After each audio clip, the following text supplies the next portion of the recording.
Well, good morning, and welcome to Woodland Street United Methodist. I'm Pastor Nick, and as always, I'm thrilled that you could be with us this morning. I'm glad you could join us for our living room service. The words of Jesus are frequently meant to make us uncomfortable, but there's no reason that can't happen from the comfort and safety of your living room. So, I invite you to just sit back, relax, and reflect as we dive into our first text for this morning. Our first text comes from Genesis chapter 4, starting in verse 1. Adam made love to his wife Eve, and she became pregnant and gave birth to Cain. She said, "With the help of the Lord, I have brought forth a man." Later, she gave birth to his brother Abel. Now, Abel kept the flocks, and Cain worked the soil. In the course of time, Cain brought some of the fruits of the soil as an offering to the Lord. And Abel also brought an offering, fat portions from some of the firstborn of his flock. The Lord looked favorably on Abel and his offering, but on Cain and his offering he did not look with favor. So Cain was very angry, and his face was downcast. Then the Lord said to Cain, "Why are you angry? Why is your face downcast? If you do what is right, will you not be accepted? But if you do not do what is right, sin is crouching at your door. It desires to have you, but you must rule over it." Now Cain said to his brother Abel, "Let's go out into the field." While they were in the field, Cain attacked his brother Abel and killed him. Then the Lord said to Cain, Where is your brother Abel?" "I don't know," he replied. "Am I my brother's keeper?" The Lord said, "What have you done? Listen, your brother's blood cries out to me from the ground. Now you are under a curse and driven from the ground, which opened its mouth to receive your brother's blood from your hand. When you work the ground, it will no longer yield its crops for you. You will be a restless wanderer on the earth." Cain said to the Lord, "My punishment is more than I can bear. Today you are driving me from the land, and I will be hidden from your presence. I'll be a restless wanderer on the earth, and whoever finds me will kill me." But the Lord said to him, "Not so. Anyone who kills Cain will suffer vengeance 7 times over." Then the Lord put a mark on Cain, so that no one who found him would kill him. So Cain went out from the Lord's presence and lived in the land of Nod, east of Eden. This is the word of the Lord. Thanks be to God. This is another of those stories we only really tell to children. Parents who will not let their kids watch Power Rangers because it's too violent will tell them this story. They'll say, "Well, then Cain murdered Abel, and his blood cried out to God from the earth. And now you need to get to bed because your first day of 3rd grade starts tomorrow, and you're going to want to be rested for that." When I was a kid, they always glossed over the murder part. It's the point of the story, but they glossed over it. The point of the story, when they told it to me, was always just to give God your best. I mean, Abel gave God his best, and Cain didn't. And so look what happened. Well, look what happened to them. It doesn't really work as a cautionary tale. So I asked Hannah how the story had been taught to her. And she said it was always taught as a story on jealousy. And now that makes sense to me. It makes sense because jealousy is at the heart of the story. It's also not just your typical jealousy, it's a special kind of jealousy. It isn't envy, right? Envy is when someone has some intangible something that you want. I might envy Dwayne "The Rock" Johnson for his fitness and that eyebrow thing he can do. But it's not that. And it isn't coveting. Coveting is when someone has some physical thing that you want. I might covet Dwayne "The Rock" Johnson's luxurious Florida mansion. Or maybe his collection of People's Choice Awards. I don't know. But this isn't that. This is relational jealousy. It's a jealousy that creeps into our relationships with one another.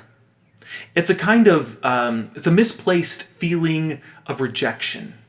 It's this odd mixture of fear and anger. Cain doesn't feel rejection at the fact that God didn't pick his offering. He feels it in the fact that God did pick Abel's offering. If God had rejected them both, Cain would have been fine. If God had looked favorably on them both, Cain would have been fine. It's only the combination of God choosing Abel and rejecting Cain that makes him sink down into this seething, sulking jealousy. If it were a simple envy or coveting, he might just try to do better next time. He might offer the first fruits of his garden instead of some random sampling of carrots or whatever. If he were actually hurt by God's rejection, Cain would be mad at God. He would be mad at God, not Abel. But this jealousy isn't about the actual rejection. It's about the feeling of being rejected. It's about the feeling of being rejected not just on your own merits, but rejected in favor of someone else.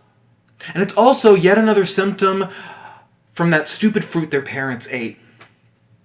A couple of weeks ago, we talked about the fall from the previous chapter. If you're curious, the video can still be found online. But regardless, here's a brief recap, right? So Adam and Eve, they ate this fruit. When they ate it, they were cut off from the wisdom of God. Wisdom was the order that God had woven into the fabric of creation.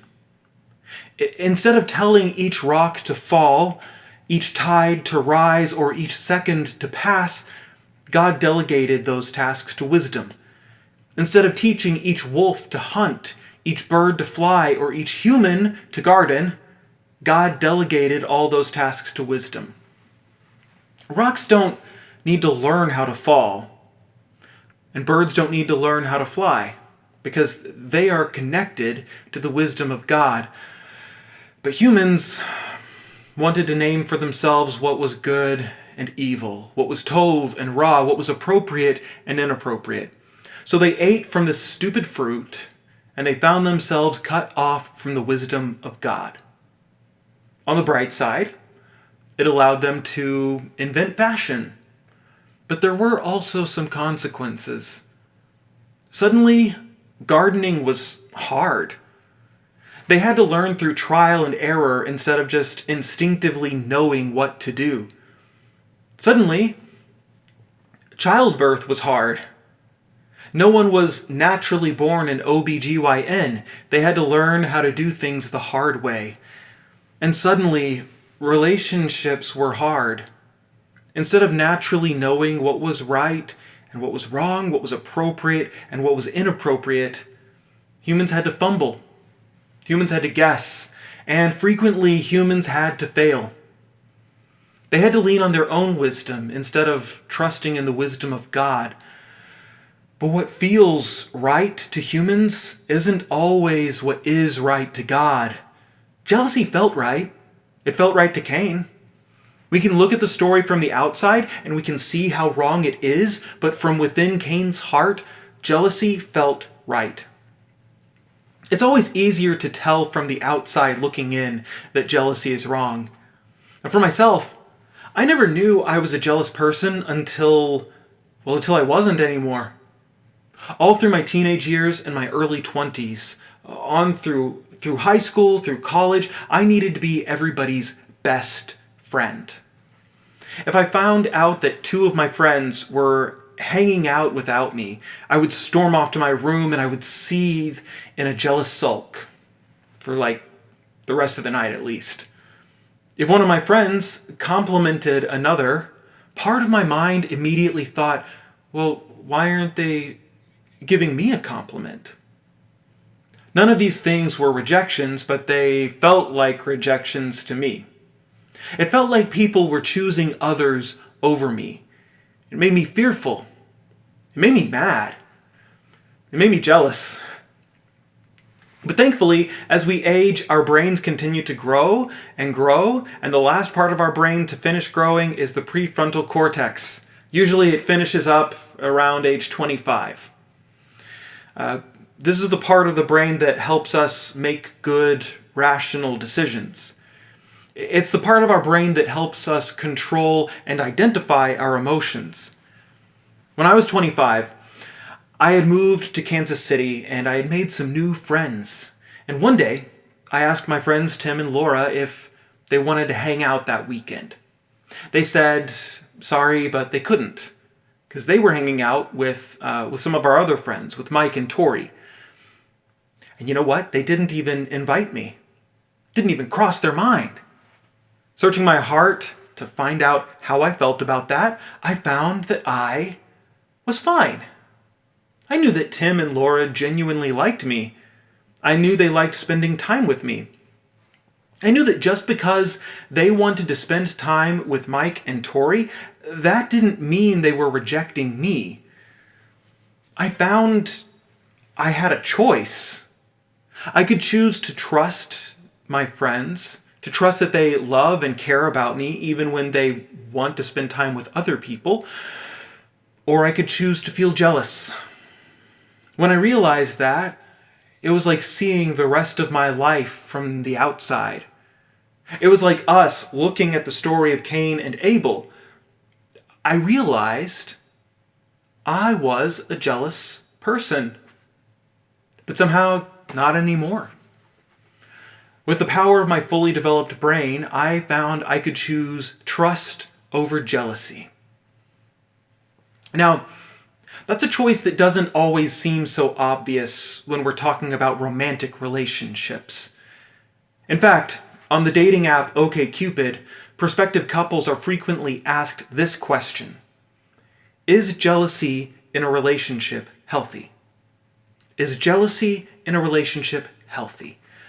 When I was a youth pastor, I would talk to my teens about relationships sometimes, and on one Wednesday, I asked them that same question: is jealousy in a relationship healthy? And when I did, almost every single one of them raised their hand and said, yes, of course it is. And many of us feel the same way.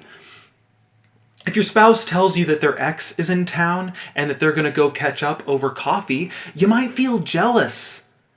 And that might even feel like an appropriate thing to feel. It doesn't seem like a choice between trusting them and being jealous, because the jealousy just feels natural. But would it still feel natural if we were connected to the wisdom of God? Right now, we're leaning on our own wisdom. But what if we asked God what was appropriate and inappropriate? Would he warn us, like he warned Cain, that sin is lurking at the door? Some of you know your Bible, and right now you're probably thinking, but wait, doesn't the Bible say that God is jealous? And good job, yeah, it absolutely does. In the Ten Commandments, we're told to worship only Yahweh, because Yahweh, your God, is a jealous God. However, I think that says less about God than it does about us. If God is forced to choose between jealousy and trust, we're saying that's a choice, jealousy or trust, and God is forced to make that, and then when forced to make that decision, the creator of relationships, the forger of faithful covenants, God chooses jealousy over trust. Why might you think that is? Because the truth is, the people of God have been unfaithful to Yahweh time and time and time again. Whether it's Baal or Ishtar or Asherah, whether it's selfishness or family or comfort, the people of God have cheated on Yahweh with false gods since the beginning. But also, do I honestly think that Yahweh chose jealousy over trust? No. I think those words are meant to shock us.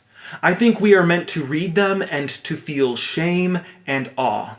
Shame that we would turn from God, and awe that honestly God would care enough about us to even be jealous.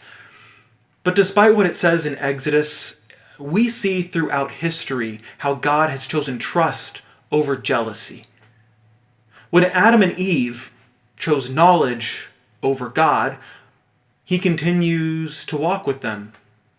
He helps them make a new home in a new world.